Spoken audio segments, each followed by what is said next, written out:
Captain Daeho Kim stood on the bridge of the UES Indomitable, watching the stars through the massive viewing screen. The ship was huge, stretching over 5 kilometers from front to back. Its dark metal hull was covered in armor that could stop almost anything. But to the rest of the galaxy, it looked like just another human patrol ship. The year was 2387. Humans had been traveling among the stars for 300 years now. They had built colonies on distant worlds and traded with alien species, but most aliens still thought humans were weak. They saw Earth as a small, unimportant world that made good workers but poor soldiers. Daeho knew better. He had served in Earth's fleet for 20 years. He knew what his ship could really do. The Indomitable carried weapons that could destroy entire fleets. Its engines could push it faster than any alien ship. Its shields could protect it from attacks that would turn other vessels into dust. But Earth kept these secrets hidden. They wanted the galaxy to think humans were harmless. On the bridge, Lieutenant So-Young Kim looked up from her console. Her fingers moved quickly over the controls as data flowed across her screen. She was the ship's intelligence officer, always watching and listening to what was happening in nearby space. "Captain," she said quietly, "I'm getting reports from the inner systems. The Hegemony Empire is moving large fleets toward the border worlds." Daeho nodded. The Hegemony was one of the most powerful forces in the galaxy. They controlled hundreds of star systems and had billions of soldiers. For years they had been growing stronger while smaller species lived in fear. "What's their target?" Daeho asked. "The Kepler sector, sir. That includes New Busan and the other farming worlds." Daeho felt his jaw tighten. New Busan was home to 200 million humans. They grew food that fed dozens of worlds. The people there had never hurt anyone. They just wanted to live peaceful lives and raise their families. "Send a message to Earth Command," Daeho ordered. "Tell them we need to take action." Several hours later, the reply came back from Admiral Soo-Jin Park, the highest-ranking officer in Earth's Navy. Her message was short and clear. Earth had asked the Galactic Council to stop the Hegemony attack. The Council had said no. They claimed humans were too weak to matter in galactic politics. The Council was wrong about many things. Daeho walked to his private office behind the bridge.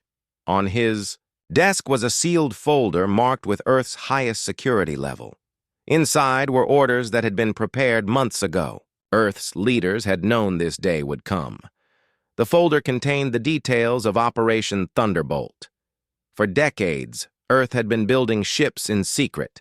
Hidden shipyards in distant systems had been working day and night. The galaxy thought Earth had a few dozen warships. The truth was very different. Earth had over 3,000 dreadnoughts.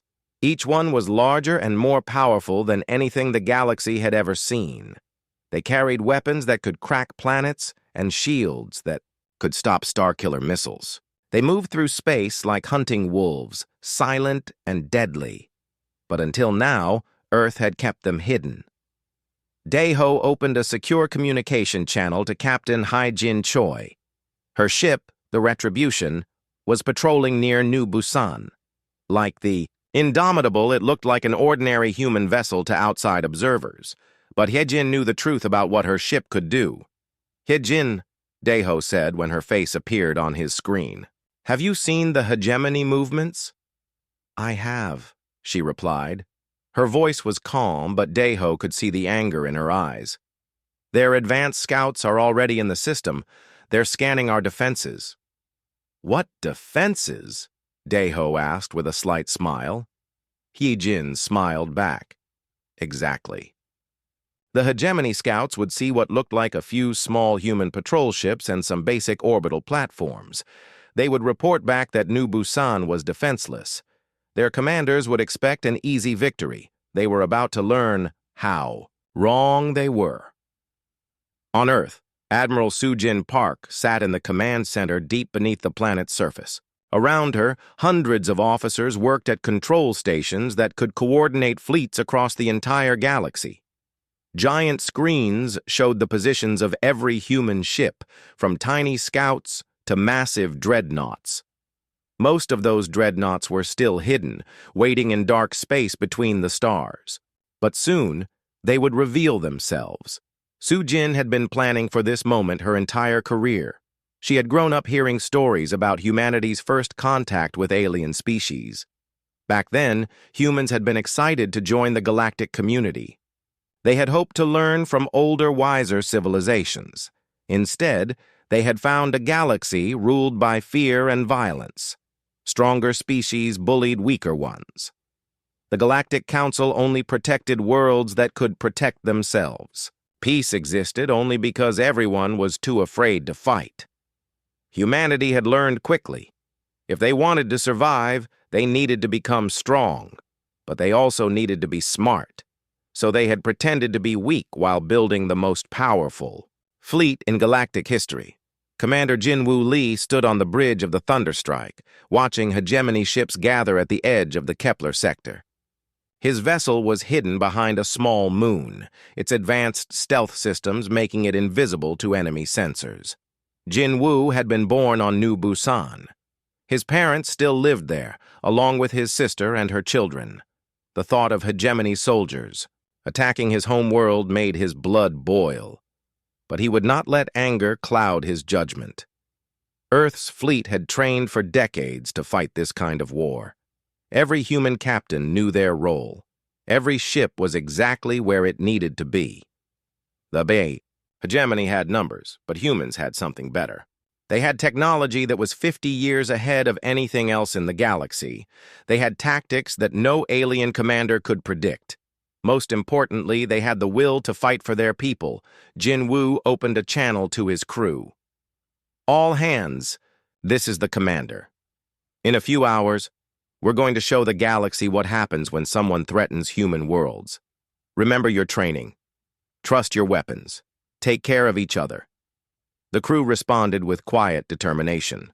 They had been waiting for this moment as long as their captain had.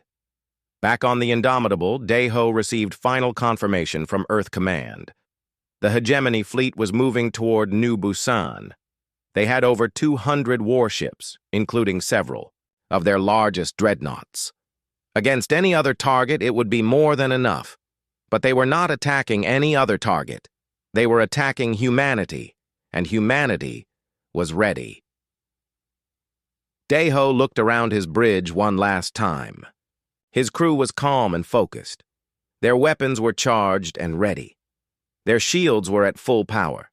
In a few hours, the galaxy would see what Earth's dreadnoughts could really do. For 3 centuries, humans had watched from the shadows, while stronger species ruled through fear. But that time was ending. The galaxy was about to learn that Earth's children had grown strong in the darkness, and when they stepped into the light, nothing would ever be the same. The hegemony fleet arrived at New Busan like a dark storm. 200 warships dropped out of faster-than-light travel and formed attack formations around the peaceful farming world. Their hulls were painted in the red and black colors of the Empire. Weapon ports glowed with deadly energy. Admiral Won-sik Nam commanded the hegemony force from his flagship, the Destroyer of Worlds. He was a veteran of 50 campaigns and had conquered dozens of star systems. To him, this was just another easy victory against a weak species. "Begin the attack," he ordered. "Target the orbital platforms first, then the cities." The hegemony ships moved forward, their weapons charging. On New Busan below, 200 million humans watched the sky with fear. Children hid in their parents' arms. Farmers left their fields and ran toward emergency shelters. But they were not alone. Captain Hyejin Choi had been waiting for this moment. Her ship, the Retribution, hung in space near New Busan's largest moon. To hegemony sensors, it looked like a small patrol vessel that posed no threat. The enemy ships ignored it as they moved toward the planet. That was their first mistake. "All weapons, target the lead battleship," Hyejin ordered. "Prepare to drop stealth fields on my mark." The Retribution was not the small patrol ship it appeared to be. It was one of Earth's newest Genesis-class dreadnoughts, over 6 kilometers long and armed with weapons that could destroy entire fleets. Its stealth systems made it invisible to enemy sensors until the moment it chose to attack. "Fire," He-Jin said quietly. The space around New Busan exploded with light. The Retribution's main guns sent streams of superheated plasma toward the hegemony fleet. Each shot moved at nearly the speed of light and carried enough energy to vaporize a mountain. The first shot hit Admiral Won-6's flagship dead center. The Destroyer of Worlds lived up to its name by destroying itself in a brilliant flash of light. The blast was so bright that people on New Busan could see it clearly through the planet's atmosphere. The second shot hit another hegemony battleship, cutting it in half like a hot knife through paper. The third shot destroyed a heavy cruiser before its crew even knew they were under attack. "What is happening?" shouted the captain of a hegemony destroyer. "Where are those shots coming from?" His question was answered when the Retribution dropped its stealth field and appeared in all its terrible glory. The human dreadnought was larger than any ship the hegemony had ever built. Its hull was covered in armor that gleamed like black metal. Weapon ports lined its sides like the eyes of some giant predator. "Impossible," whispered a hegemony officer. "The humans don't have ships like that." They were learning that humans had many things the galaxy didn't know about. The Retribution continued its attack, moving through the enemy fleet like death itself. Its plasma cannons fired again and again, each shot destroying another hegemony vessel. Its missile launchers sent swarms of guided warheads that hunted down enemy fighters and bombers, but the most terrifying thing was how the ship moved. It dodged incoming fire with grace that seemed impossible for something so large. When enemy missiles got close, defensive systems shot them down with perfect accuracy. When plasma beams struck its hull, the armor absorbed the energy without even glowing. Captain Hye-Jin stood on her bridge, watching the battle with calm eyes. She had trained for this her entire career. Every human officer had studied hegemony tactics and weapons. They knew exactly how the enemy would fight and exactly how to beat them. "Captain," called her weapons officer, a young man named Tae-ho Park. "Enemy fleet is trying to retreat." "Let them," Hye-Jin replied. "But make sure a few ships escape to tell their story." The surviving hegemony vessels turned and fled toward the edge of the star system. Of the 200 ships that had arrived, only 37 were still intact. The rest had been turned into expanding clouds of gas and metal fragments. On the bridge of a fleeing hegemony cruiser, Captain Vexmoth stared at his sensors in disbelief. His fleet had been destroyed by a single human ship. A single ship that the intelligence reports had said didn't exist. "Send a message to High Command," he ordered. Tell them the humans have been hiding their true strength." The message reached hegemony headquarters 6 hours later. The admirals who read it thought it was a joke. A single human ship defeating an entire battle fleet?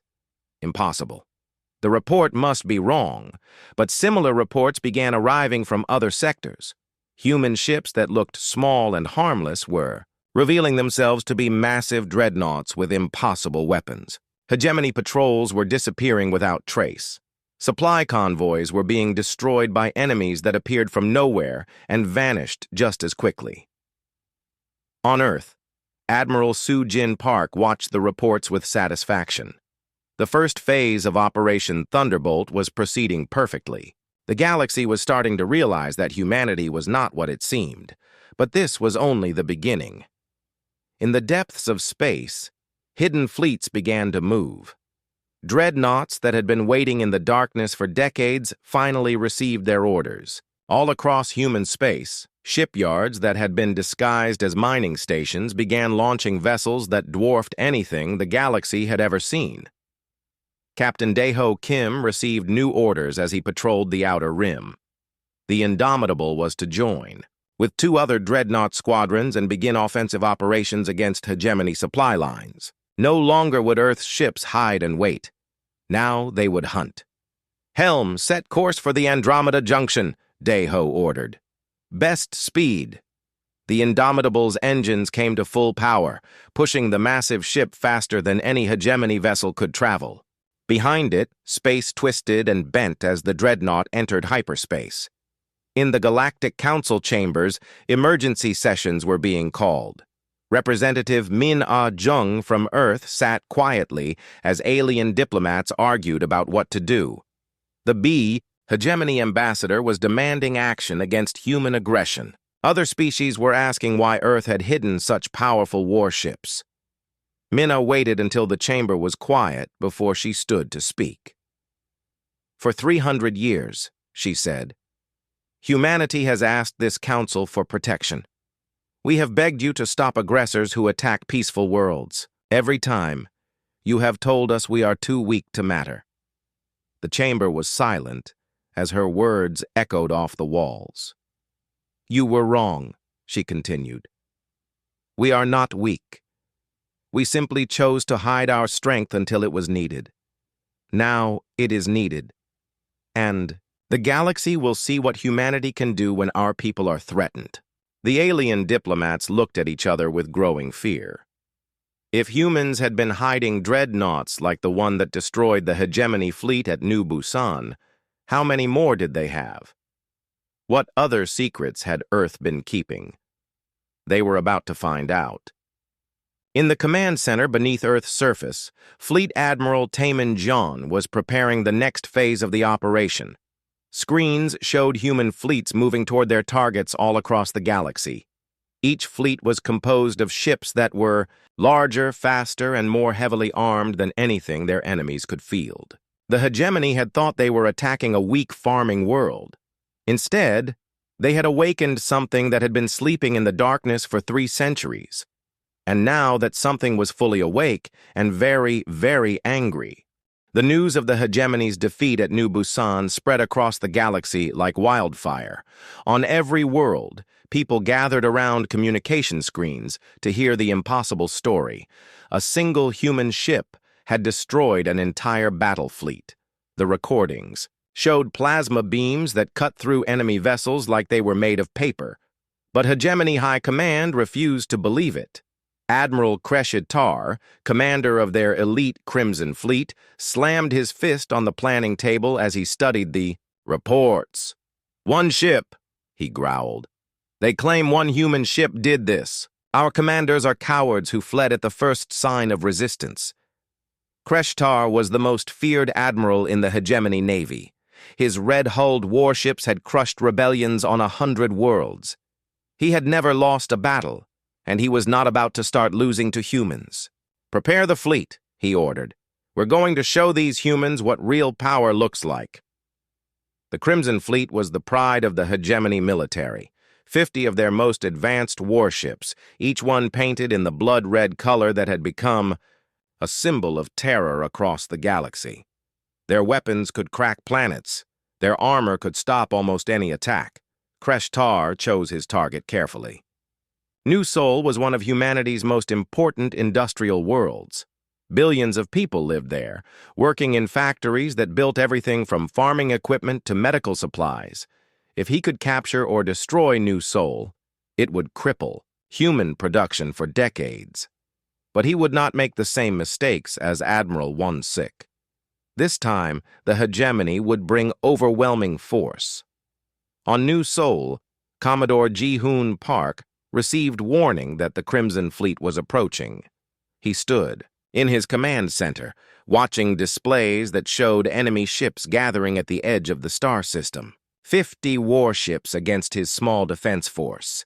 To any outside observer, it would look like a hopeless fight. New Seoul's defenses consisted of 3 patrol ships and some orbital weapons platforms. Against the Crimson Fleet, they wouldn't last. 5 minutes. But Ji-hoon was not worried. He knew something that Admiral Kreshitar did not.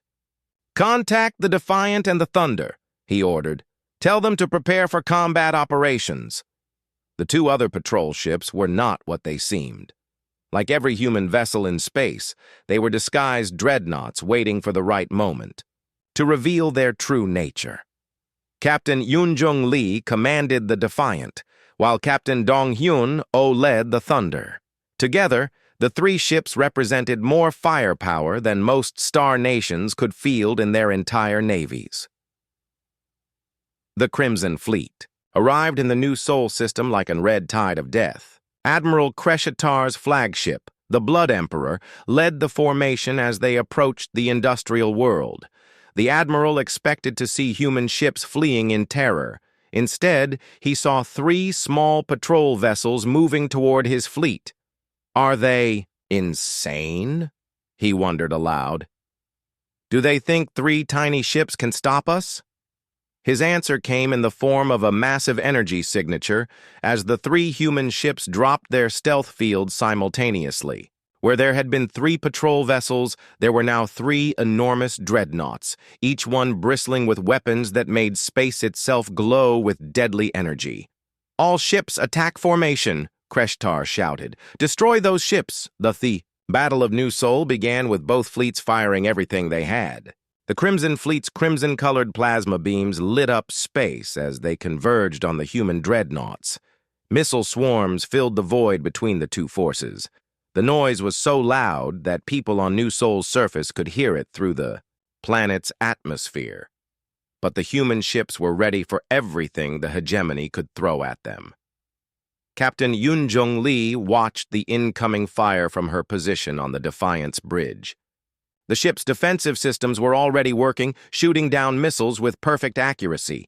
When plasma beams hit the hull, the advanced armor absorbed the energy and converted it into power for the ship's own weapons. "Return fire," she ordered calmly. The Defiant's main guns spoke with a voice like thunder.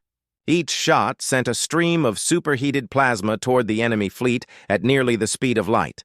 The first shot hit a hegemony heavy cruiser and turned it into an expanding ball of fire. The second shot destroyed two destroyers that were flying, too close together. But the most impressive display came from Commodore Ji-hoon's flagship. The Thunder was equipped with humanity's newest weapon system, something they called plasma lances. These were not ordinary energy beams, but focused streams of matter that had been heated to the temperature of a star's core.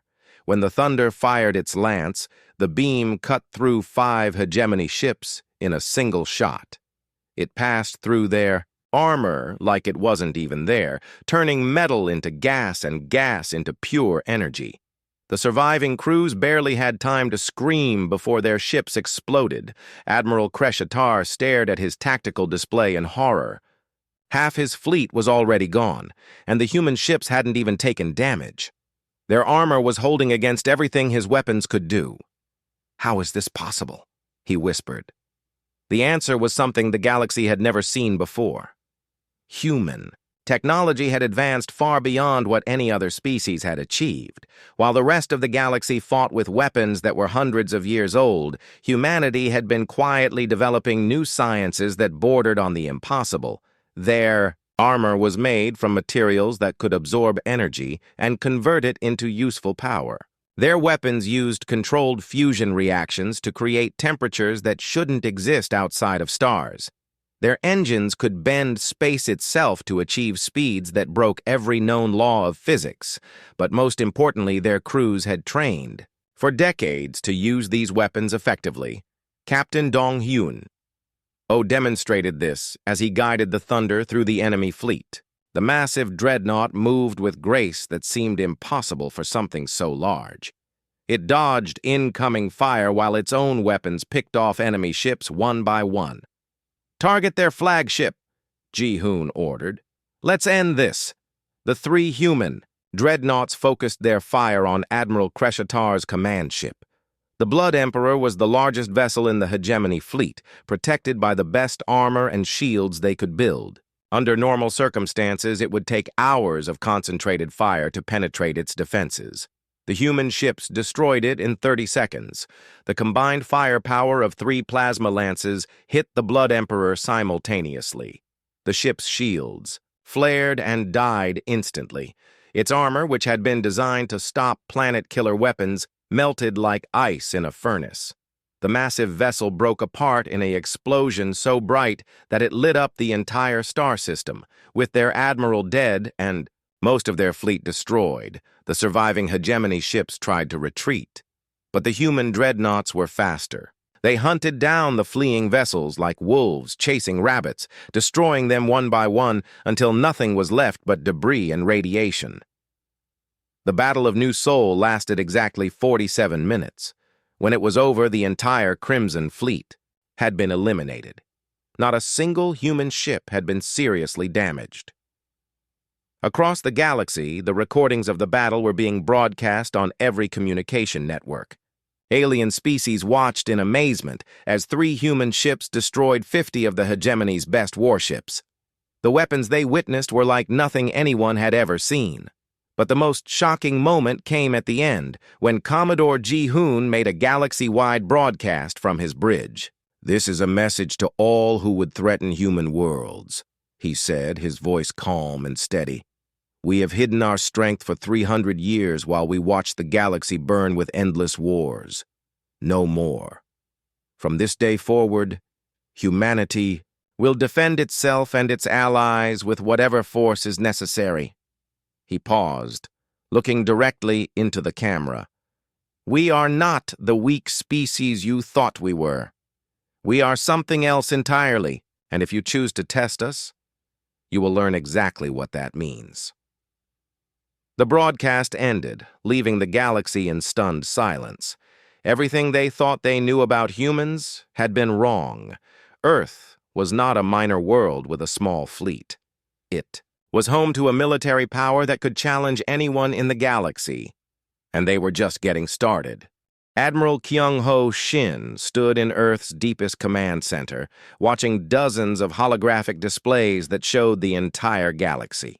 Each point of light represented a human fleet moving toward its target. After centuries of hiding, Earth's true military might was finally being revealed. "Operation Iron Storm is now active," he announced to the assembled officers. "All fleets are to begin coordinated attacks across 12 star systems simultaneously." This was the moment humanity had been preparing for since they first learned how dangerous the galaxy could be. No longer would they wait for others to attack first. Now they would strike at the heart of their enemy's power. Captain Dong-hyun received his orders while patrolling the Outer Rim. His squadron of 5 dreadnoughts was to attack the hegemony's main supply depot at Kepler Station. The station was heavily defended by orbital weapons and a patrol fleet, but it provided fuel and ammunition to half the hegemony navy. "Helm, set course for Kepler Station," Dong-hyun ordered. "Maximum speed." His flagship, the Thunder, led the squadron through hyperspace at velocities that would have torn apart any other ship. Human engineering had advanced far beyond what the rest of the galaxy thought possible. At the same time, Commander Yoo-jin Song was leading her own mission against hegemony communication centers. Her ship, the Ghostwalker, was one of Earth's stealth destroyers, designed to appear and disappear without warning. She could strike at targets and vanish before the enemy even knew they were under attack. The Galactic Council was in emergency session when the reports began flooding in. Representative Min-ah Jung sat quietly as alien diplomats shouted at each other in a dozen different languages. Everyone was demanding to know how many ships Earth really had. The humans said they had a few dozen patrol vessels, the hegemony ambassador was saying. "Now we see massive dreadnoughts appearing everywhere. They have been lying to this council for centuries." Min-ah stood slowly, waiting for the chamber to quiet down. When she spoke, her voice carried to every corner of the Great Hall. "We never lied," she said calmly. "We simply didn't tell you everything. For 300 years, this council has ignored human requests for protection. You told us we were too weak to matter in galactic politics. So we decided to become strong, enough that you would have to listen." She touched a control on her desk, and holographic displays appeared throughout the chamber. They showed human industrial capacity, ship production numbers, and fleet deployments. The alien diplomats stared in shock at what they were seeing. Earth's industrial output exceeds that of any 3 council races combined, Min-ah continued. "We have been building ships in hidden shipyards for over a century. Our technology is decades ahead of anything else in the galaxy."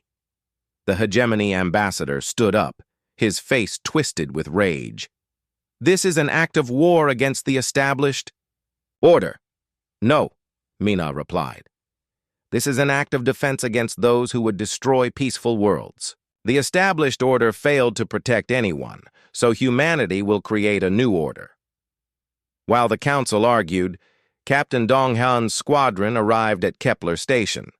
The massive supply depot hung in space like a small moon, surrounded by defensive platforms and patrol ships. It was one of the most heavily defended installations in hegemony space. The defenders saw 5 small ships approaching and prepared to destroy them easily. They had no idea what they were facing until the human vessels dropped their stealth fields and revealed themselves as massive dreadnoughts.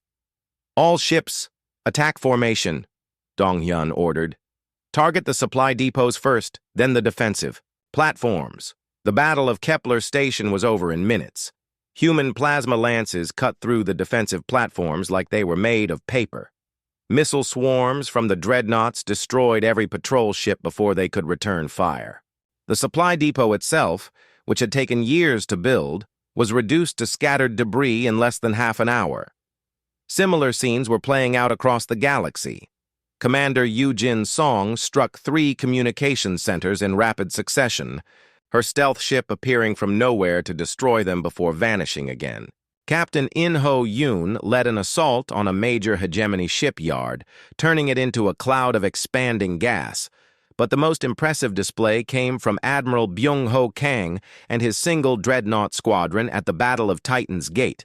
Titan's Gate was a strategic choke point that controlled access to 3 major star systems. The hegemony had positioned an entire sector fleet there, over 100 warships defending the gateway. It was considered impregnable. Admiral Kang arrived with just 3 dreadnoughts. The hegemony commander, Admiral Vorthak, laughed when he saw the human ships approaching. 3 vessels against his 100? The humans must be insane. His laughter died when the human ships opened fire. The dreadnoughts moved through space like dancers, their movements perfectly coordinated. They had trained together for so long that they could anticipate each other's actions without communication. When one ship fired, the others were already moving to support it. Their weapons were unlike anything the hegemony had encountered. Plasma, lances that could cut through multiple ships at once. Missile swarms that hunted down targets with impossible accuracy. Point defense systems that could shoot down incoming fire while simultaneously targeting enemy vessels. But most terrifying was how the ships seemed to know exactly where enemy fire would be. They dodged attacks that should have been impossible to see coming. They moved through dense weapon fire without taking a single hit. The secret was something the galaxy had never seen before. Human ships were equipped with quantum computers that could calculate the probability of every possible outcome in real time. They could predict where enemy shots would go before the enemy even fired. Admiral Vorthak watched his fleet being systematically destroyed by 3 ships that moved like they could see the future.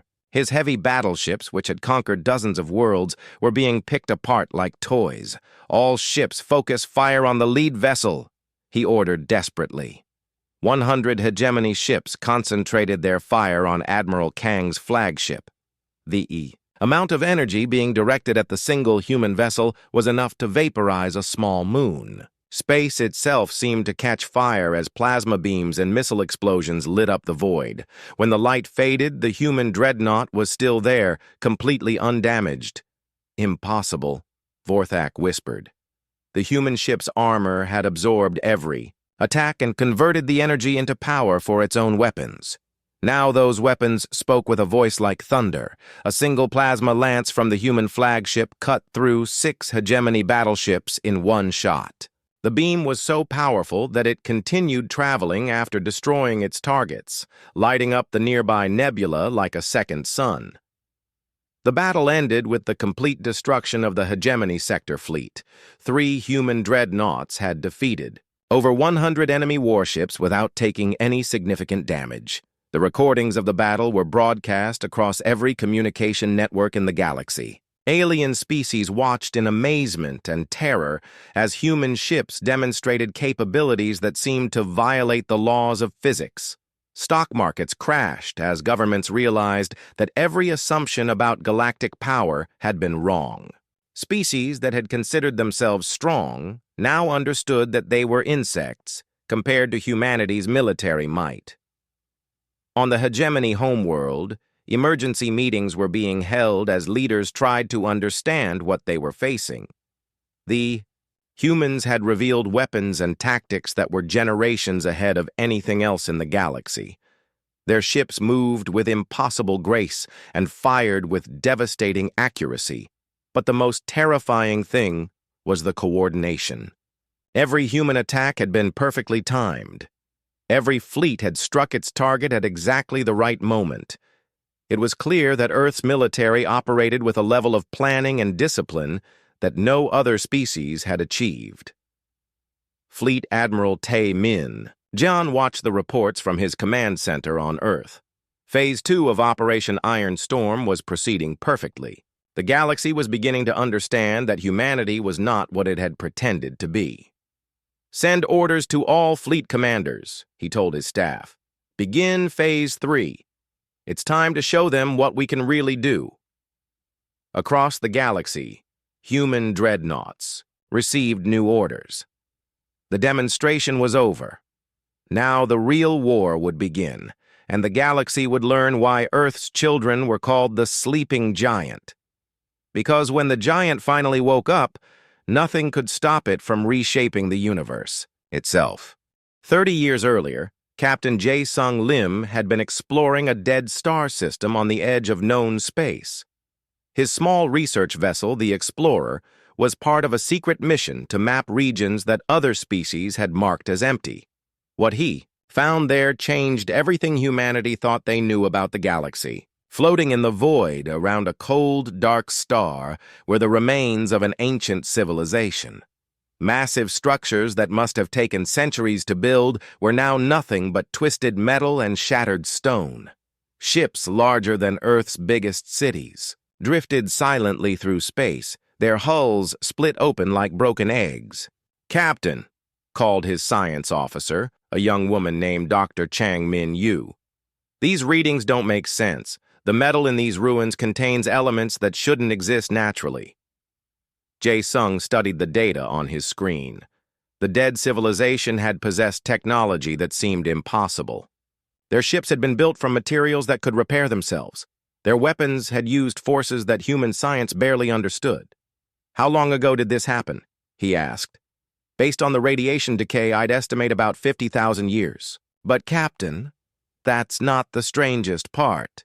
Dr. Yu transferred her findings to the main display.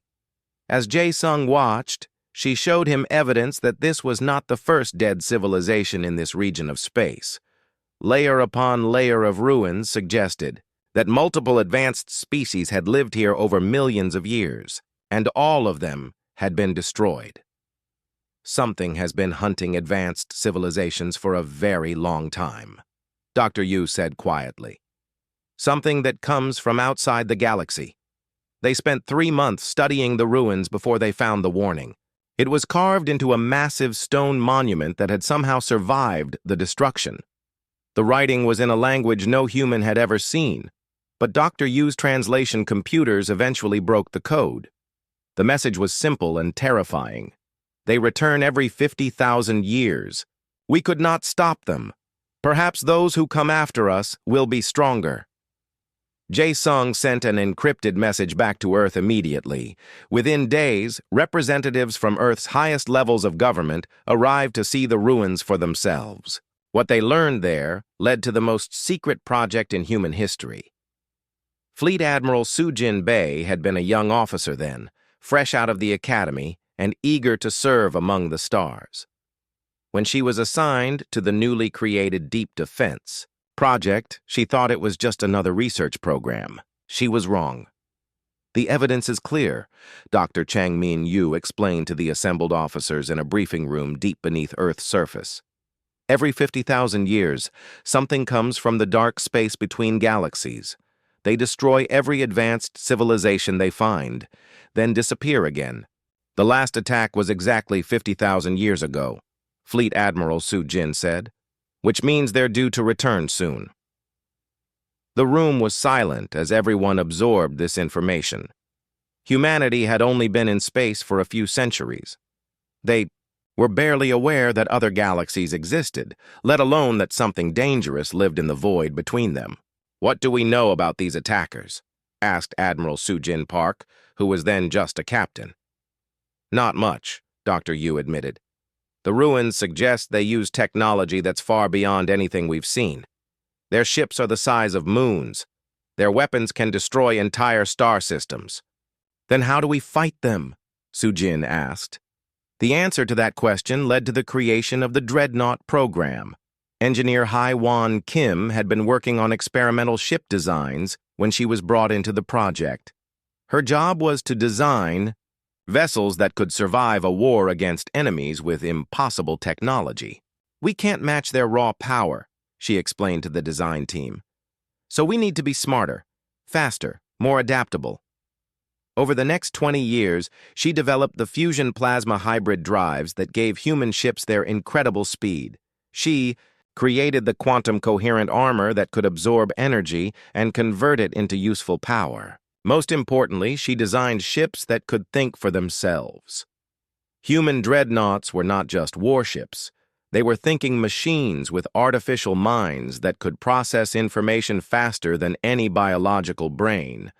They could predict enemy movements, calculate optimal attack patterns, and coordinate with other ships without any human input. This was why human fleets moved with such perfect coordination. Each ship was constantly sharing information with every other ship, creating a collective intelligence that was greater than the sum of its parts. But building the ships was only half the challenge. The other half was keeping it secret from the rest of the galaxy. If other species learn what we're preparing for, they'll panic, Admiral Kyung-ho Shin had argued during the early planning sessions. "We need them to stay calm and focused on their normal activities while we build our defenses." So humanity created the greatest deception in galactic history. They built hidden shipyards in systems that appeared to be empty. They disguised their most powerful warships as simple patrol vessels. They allowed other species to think of them as weak and harmless, while they quietly became the most powerful military force the galaxy had ever seen. The deception worked perfectly. For 30 years, Earth built dreadnoughts in secret, while the rest of the galaxy remained unaware. They developed weapons that could crack planets and shields that could stop star-killer missiles. They trained crews to fight enemies that no one else knew existed. But the ancient warnings had been about more than just the external threat.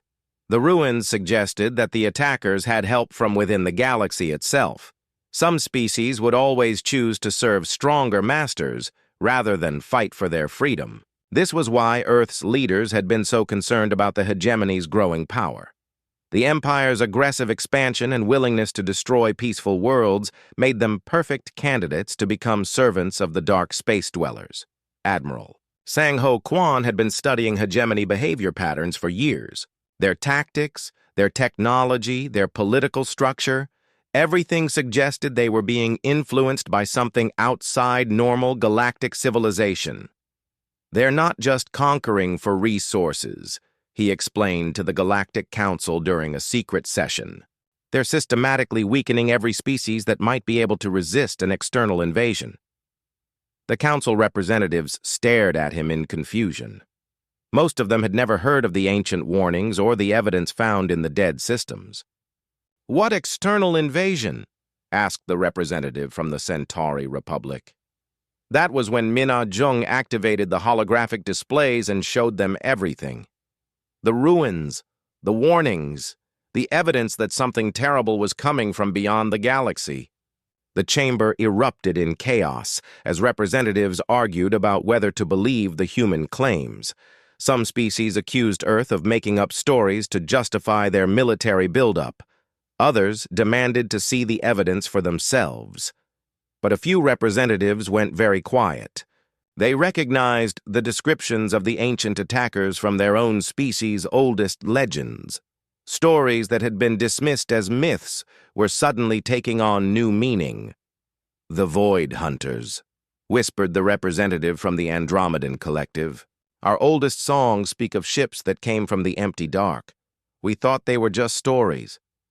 "Every species has those stories," Minna replied. "We just never connected them before." As the truth spread through the galaxy, panic began to set in. If the ancient warnings were true, then something unimaginably powerful was coming. And the galaxy was not prepared to face it. But humanity was. For 30 years, Earth had been building weapons designed to fight enemies with godlike technology. Their dreadnoughts carried fusion reactors that could power small suns. Their weapons used controlled singularities to tear holes in space itself. Their armor was made from materials that existed partially outside normal dimensions. Most importantly, they had learned to work together in ways that no other species had achieved. Human crews trained constantly to fight as a unified force. Their ships could coordinate across vast distances instantaneously. When they moved as one mind in thousands of bodies. The galaxy thought Earth's dreadnoughts were terrifying, because they were so much more advanced than anything else in known space. But they were not built to fight the hegemony or any other galactic power. They were built to fight the darkness between stars. And according to the ancient warnings, that darkness was almost here. The galaxy was in chaos. Stock markets crashed as governments realized that every assumption about military power had been wrong.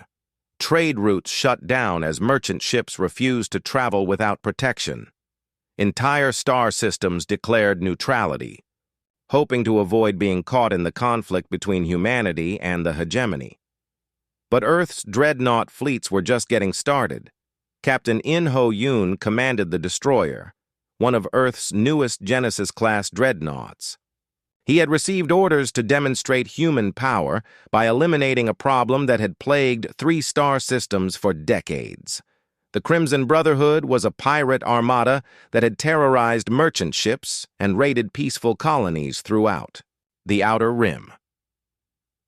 The Brotherhood operated from a hidden base in the Maelstrom Nebula, where their 100 ships could hide among the gas clouds and radiation storms. They had laughed at government forces that tried to find them. Their leader, Captain Vexmore, boasted that no single ship could threaten their entire fleet. He was about to learn how wrong he was. The destroyer dropped out of hyperspace at the edge of the nebula, its massive hull reflecting the light of nearby stars. To the pirates watching on their sensors, it looked like just another large merchant vessel that had wandered into their territory. "Easy prey," Vexmore said with a laugh. "All ships, attack formation.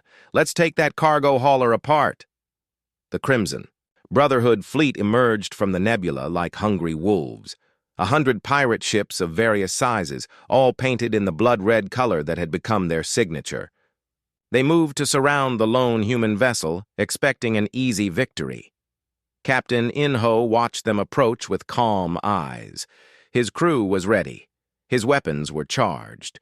Most importantly, his ship's artificial intelligence had already calculated the optimal attack pattern for destroying the entire pirate fleet. "Drop stealth field," he ordered quietly. The space around the destroyer shimmered and twisted as its disguise fell away. Where there had been a simple cargo ship, there was now a 6-kilometer dreadnought bristling with weapons that could crack. Moons, plasma cannon ports glowed with deadly energy. Missile launchers swiveled to track multiple targets. "What in the void is that thing?" Vexmore screamed. His answer came in the form of a plasma lance that cut through 12 pirate ships in a single shot. The beam was so powerful that it continued traveling through the nebula, lighting up the gas clouds like a second sun. The destroyer's other weapons opened fire simultaneously. Guided missiles hunted down enemy fighters. Point defense systems shot down incoming torpedoes. The main guns spoke with voices like thunder, each shot destroying another pirate vessel. But the most terrifying thing was how the ship moved. It flowed through the nebula like liquid death, dodging asteroid fields and navigating radiation storms that would have destroyed any other vessel. When pirate ships tried to ram it, The Dreadnought simply brushed them aside with its shields. The Battle of Crimson Base lasted exactly 18 minutes. When it was over, the entire Crimson Brotherhood had been eliminated. Not a single human was injured. The recordings of the battle were broadcast across every communication network in the galaxy. Alien species watched in amazement as one human ship destroyed 100 pirates without breaking formation. The weapons they witnessed were like nothing anyone had ever seen. On the Hegemony homeworld, Supreme Admiral Kexthar was in emergency session with his war council. The reports coming in from across the galaxy painted a picture that was almost impossible to believe. Human ships were appearing everywhere, revealing technology that was decades ahead of anything the Hegemony possessed. "How many ships do they have?" he demanded. "Unknown, sir," replied his intelligence chief. "Our estimates range from hundreds to thousands. Every time we think we've identified their full fleet strength, more ships appear." The truth was even worse than they feared. Earth had been building dreadnoughts in secret for over a century. Hidden shipyards in distant systems had been working constantly, producing vessels that dwarfed anything else in the galaxy. But Kexthar was not ready to admit defeat. The Hegemony had ruled through fear for generations. They could not allow a species of upstart humans to challenge their authority. "Prepare the World Breaker," he ordered. The World Breaker was the largest ship in the Hegemony fleet, a massive dreadnought that was over 8 kilometers long. Its main weapon could destroy entire moons. Its armor could stop planet-killer missiles. It was the ultimate expression of Hegemony military power. "Sir," his admiral said nervously, "are you sure? The World Breaker has never been tested in actual combat." "Then it's time to see what our greatest weapon can do against these human pretenders." While the Hegemony prepared their ultimate weapon, Captain Mina Jung was presenting Earth's case to an emergency session of the Galactic Council. The Great Chamber was packed with representatives from hundreds of species, all demanding answers about humanity's sudden reveal of military power. "You have lied to this council for centuries," shouted the Hegemony representative. "You claimed to be a peaceful species while building weapons of mass destruction." Mina stood calmly at the center of the chamber, surrounded by angry alien faces. She had expected this reaction. The galaxy did not like surprises, especially ones that involved massive military buildups. "We have never claimed to be defenseless," she replied. "We simply chose not to reveal our full capabilities until they were needed. For 300 years, this council has failed to maintain peace. Wars have raged across the galaxy, while you debated endlessly about jurisdictions and procedures." She activated a holographic display that showed recent conflicts throughout known space, dozens of wars, hundreds of worlds destroyed, billions of lives lost while the council argued about who had the authority to intervene. Humanity grew tired of watching peaceful species be destroyed while their calls for help were ignored. So we decided to build the capacity to help them ourselves. "And what gives you the right to appoint yourselves as Galactic Police?" demanded the representative. "From the Vegan Confederacy. The same right that gives anyone the authority to stop bullies," Mina replied. "The right of those with the power to help those who cannot help themselves." The chamber erupted in argument as representatives shouted at each other in dozens of languages. Some species supported Earth's actions, saying it was about time someone stood up to aggressive empires. Others accused humanity of seeking galactic domination through military force. But the debate was interrupted by urgent news from the Outer Rim. The Hegemony's ultimate weapon was moving toward Earth itself. Admiral Junho Han commanded Earth's home defense fleet from his flagship, the Guardian. He had been expecting this moment for years. The Hegemony would eventually strike at the heart of human space, hoping to decapitate Earth's leadership with a single devastating blow. They would find a very different target than they expected. Earth was protected by the most powerful defensive fleet ever assembled. 12 Genesis-class dreadnoughts, each one mounting weapons that could crack moons. Their combined firepower was enough to sterilize entire star systems, but more importantly, They were commanded by officers who had trained their entire careers for this moment. "Contact from Hegemony Fleet," reported his communications officer. "They're demanding our immediate surrender." Junho smiled grimly. "Tell them they're welcome to try taking our surrender by force." The Worldbreaker dropped out of hyperspace, at the edge of Earth's solar system, accompanied by 50 of the Hegemony's most powerful warships. The massive vessel was a sight to behold, its dark hull reflecting the light of Sol as it approached the blue-green world that had become the center of galactic attention. Admiral Vexkoth commanded the Worldbreaker from its heavily armored bridge. He had been chosen for this mission because of his reputation for ruthlessness. When this battle was over, Earth would be a smoking ruin and humanity would be extinct. Or so he thought. "Sir," called his sensor officer, "I'm detecting ships moving to intercept us." "How many?" 12 vessels, sir. They appear to be very large.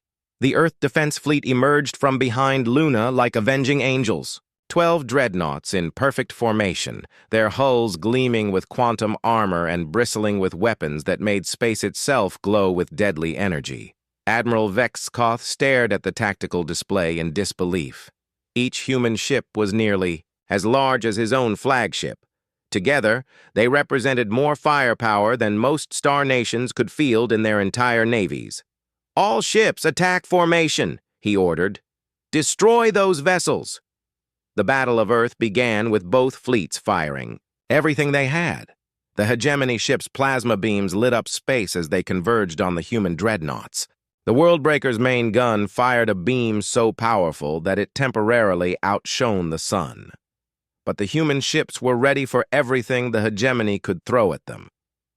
Commander Na Young-seo watched from her position on the Guardian's bridge. As enemy fire struck their defensive formations, the advanced shields absorbed the energy and converted it into power for their own weapons. When the counterattack came, it was devastating.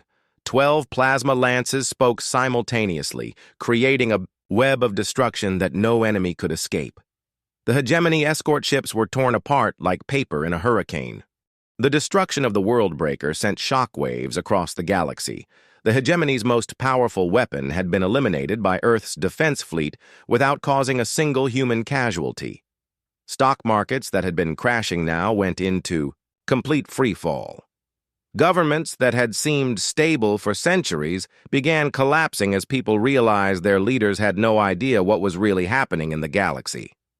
On the Hegemony homeworld, Supreme Admiral Kexathar stood in his command, center watching reports of defeat after defeat. Human fleets were appearing throughout Hegemony space, destroying military installations and liberating conquered worlds. His empire, which had seemed invincible just weeks ago, was crumbling faster than he could comprehend. "Sir," said his intelligence officer quietly, "we're receiving surrender requests from 12 sector fleets. They don't want to fight the humans anymore." Kexathar closed his eyes. The Hegemony had ruled through fear for generations. But now there was something in the galaxy that was more feared than they were. His own officers were abandoning their posts rather than face Earth's dreadnoughts. Meanwhile, Captain Woojin Che was leading a very different kind of mission. His ship, the Mercy, was one of Earth's newest hospital vessels, designed to provide aid to worlds devastated by war. But like every human ship in space, it was much more than it appeared to be. The Mercy was actually a converted dreadnought with its weapon systems replaced by medical facilities and relief supplies. It could heal just as effectively as other human ships could destroy. Woojin's current mission was to provide aid to Kelleran Prime, a world that had been devastated by Hegemony forces 3 years earlier. The planet's population had been reduced from billions to millions. Its cities lay in ruins. Its people were starving.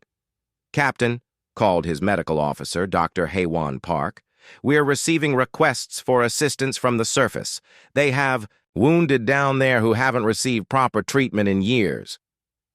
"Begin landing operations," Woojin ordered. "Full medical deployment."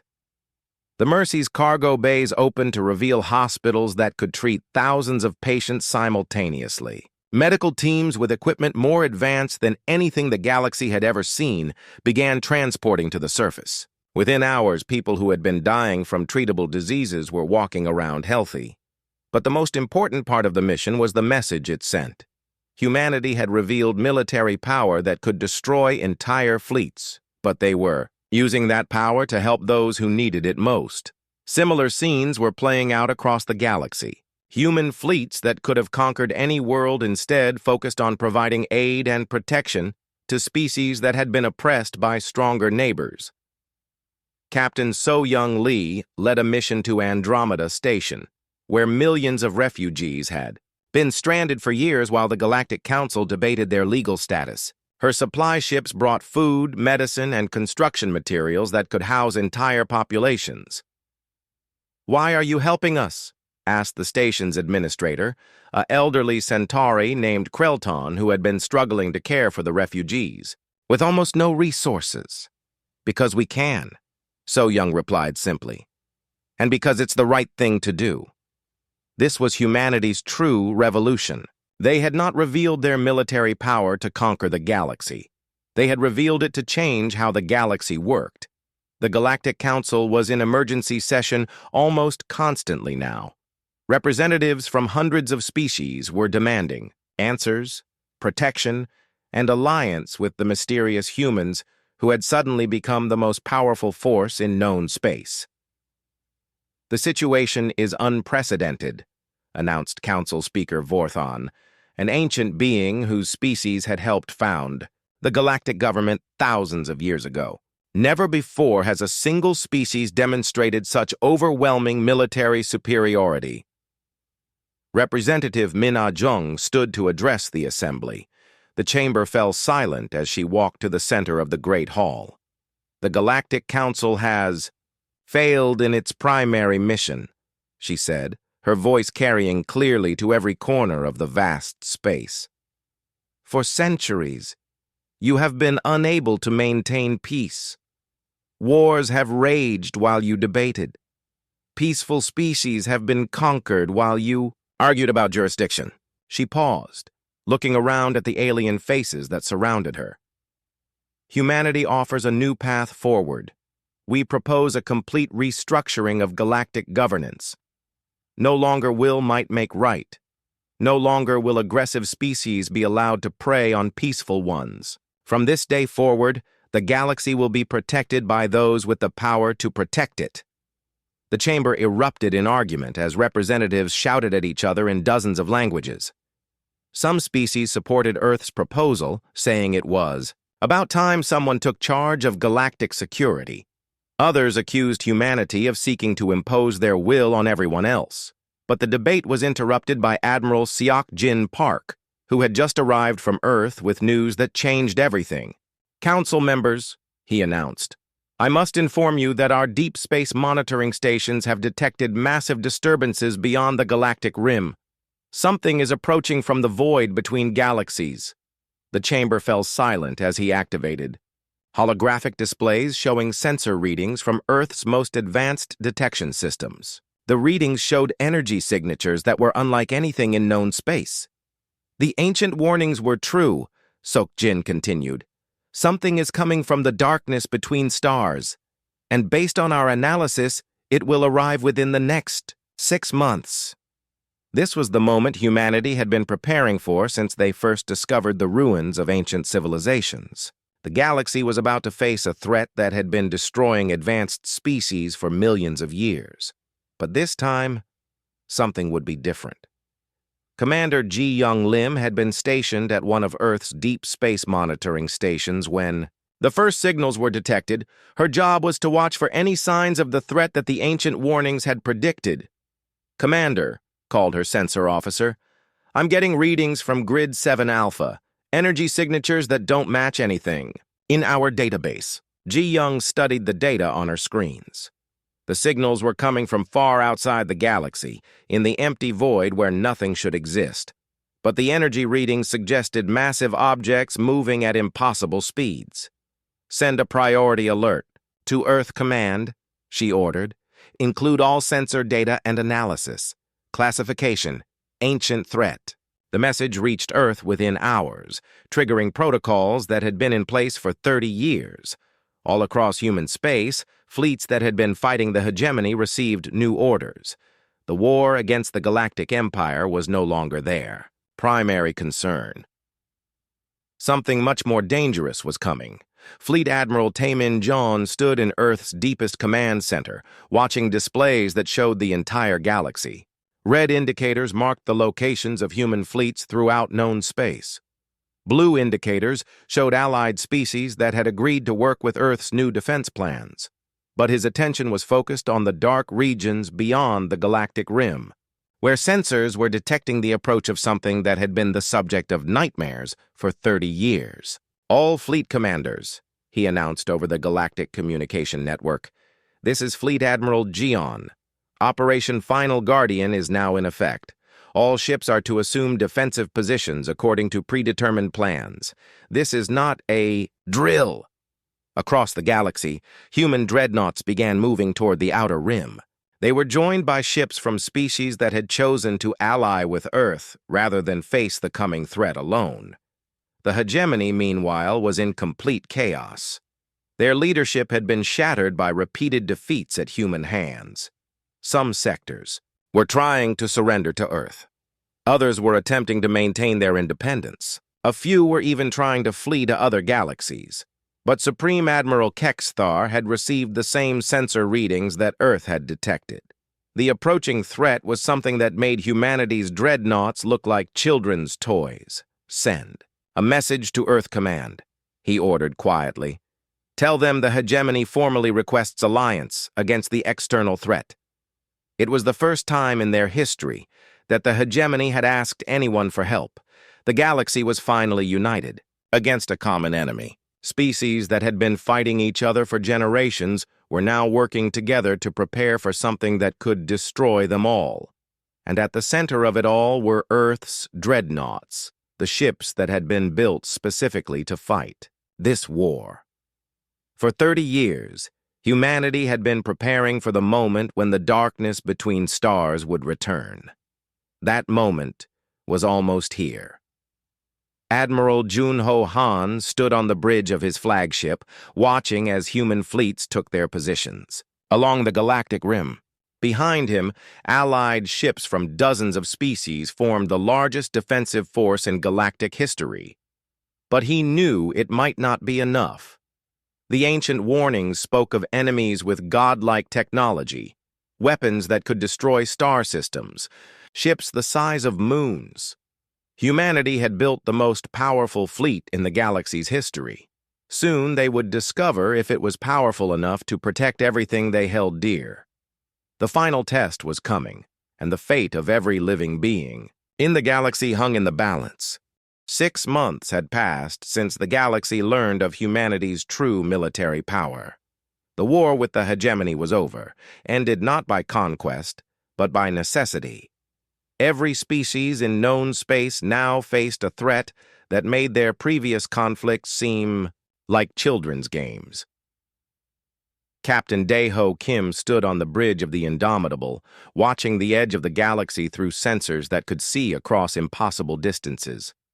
His ship was part of the largest defensive fleet ever assembled, stretching across thousands of light-years of space along the galactic rim. Behind him, over 3,000 human dreadnoughts formed the backbone of the Galactic Defense Force. They were joined by ships from 200 allied species, all united under Earth's command structure. It was a sight that would have been impossible to imagine just months ago. Admiral Soo-Jin Park had been elected Supreme Commander of the United Fleet by unanimous vote of the Galactic Council. Her flagship, the Eternal, was positioned at the center of the defensive line, coordinating the movements of millions of ships and billions of crew members. "Status report," she requested from her command staff. "All sectors report ready, Admiral," replied her operations officer, Commander Hyun-woo. "Yang. Human fleets are at full readiness. Allied formations are integrated and responding to our tactical network." The tactical network was one of humanity's greatest achievements. Every ship in the fleet was connected through quantum communication, links that allowed instant coordination across vast distances. When the fleet moved, it moved as a single organism with millions of parts. But even with all their preparation, Su-jin knew they were facing an enemy that had defeated countless civilizations over millions of years. The ancient warnings had been clear about the power of the Void Dwellers. "Deep space sensors are detecting movement in Sector 7, announced Lieutenant Yoo-jin Choi from her station. "Multiple large objects approaching from outside the galaxy." Su-jin felt her pulse quicken. After 30 years of preparation, the moment had finally arrived. "All ships, battle stations," she ordered. "Prepare for contact with unknown hostiles." Across the defensive line, millions of crew members took their positions. Human dreadnoughts, powered-up weapons that could crack planets. Allied ships activated shields and prepared their own armaments. The greatest military force in galactic history prepared to face its ultimate test. The first enemy ships appeared on sensors as massive energy signatures moving faster than anything the galaxy had ever produced. As they got closer, the true scope of the threat became clear.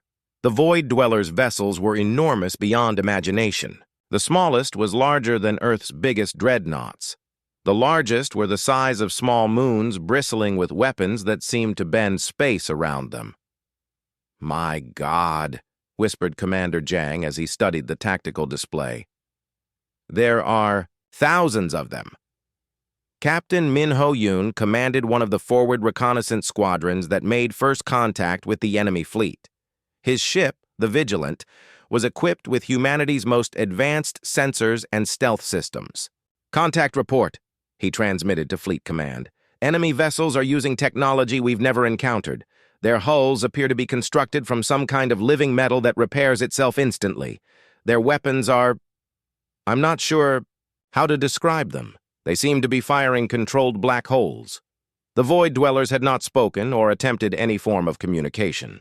They simply advanced toward the galactic rim like a tide of destruction, intent on carrying out the same systematic elimination they had performed countless times before. But this time, they faced something new. Admiral Jun Ho Han led the first wave of human dreadnoughts to engage the enemy. His squadron of 12 Genesis-class ships moved in perfect formation, their artificial intelligence systems calculating optimal attack patterns faster than any biological mind could process. "All ships, engage at maximum range," he ordered. "Let's see what our weapons can do against these things."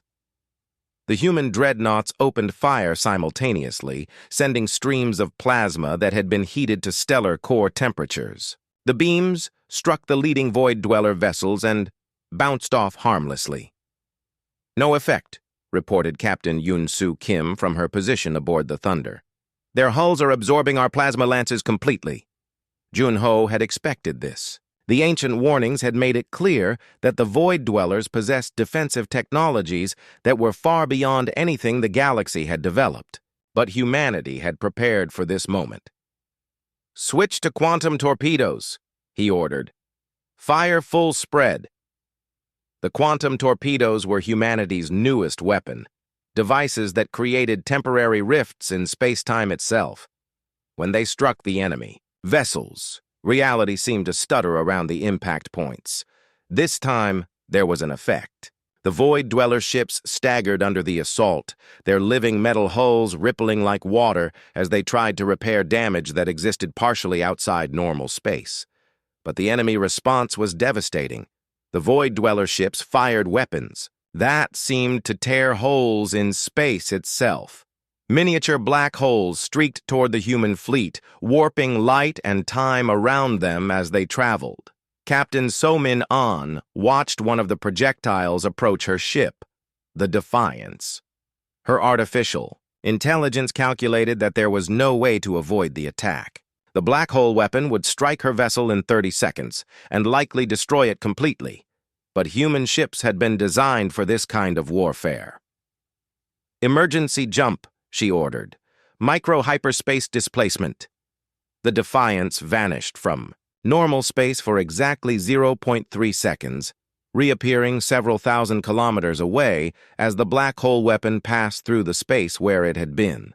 It was a maneuver that required split-second timing and computing power that only human ships possessed. Across the fleet, similar scenes played out as human dreadnoughts used their advanced technology to survive attacks that would have destroyed any other vessels. They jumped in and out of hyperspace, phased their armor through different dimensions, and used controlled gravity fields to deflect incoming fire. The battle raged for hours with neither side able to gain a decisive advantage. The Void Dwellers had superior individual firepower, but the human fleet fought with coordination that was almost supernatural. Admiral Su Jin watched the engagement from her command center, analyzing patterns in the enemy's movements. The Void Dwellers were powerful, but they fought like they had for millions of years, assuming that raw force would be enough to overcome any resistance. They had never faced an enemy that could adapt faster than they could attack. Signal all. "Fleet commanders," she ordered, "implement Formation Omega." Formation Omega was humanity's most complex tactical maneuver, something they had practiced for decades but never used in actual combat. It required every ship in the fleet to move with perfect precision while maintaining quantum communication links across impossible distances. The human dreadnoughts began to move in patterns that seemed random to outside observers. Ships that had been fighting individually suddenly joined together in groups of 12. The groups linked their weapon systems and began firing in precise sequences. The effect was remarkable. Instead of individual plasma lances, the combined groups were firing beams that were 12 times more powerful. The focused firepower began punching through the Void Dwellers' defenses, destroying ships that had seemed invulnerable. But the most important part of the maneuver was still to come. Commander Tae-hyun Song had been waiting for this moment his entire career. His ship, the Unity, was equipped with humanity's most experimental weapon, a device that could create a controlled supernova in a confined space. "Target the enemy flagship," Admiral Su Jin ordered. "All groups, provide covering. Fire."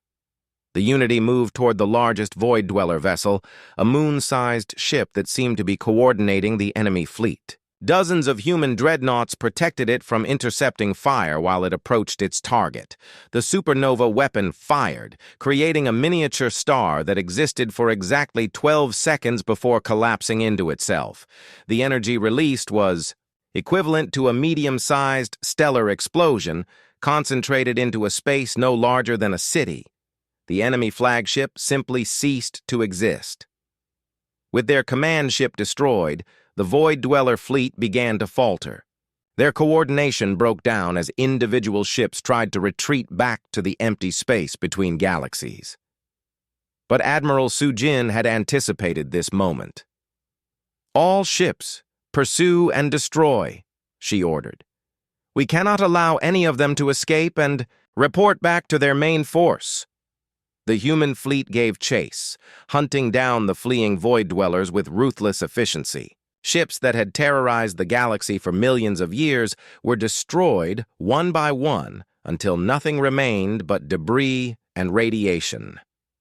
When the battle was over, Captain Daeho stood on his bridge looking out at the aftermath. The edge of the galaxy was littered with the wreckage of ships from both fleets, but humanity had won a victory that would be remembered for millennia. "Sir," called his communications officer, "we're receiving signals from across the galaxy. Every major world wants to thank us personally."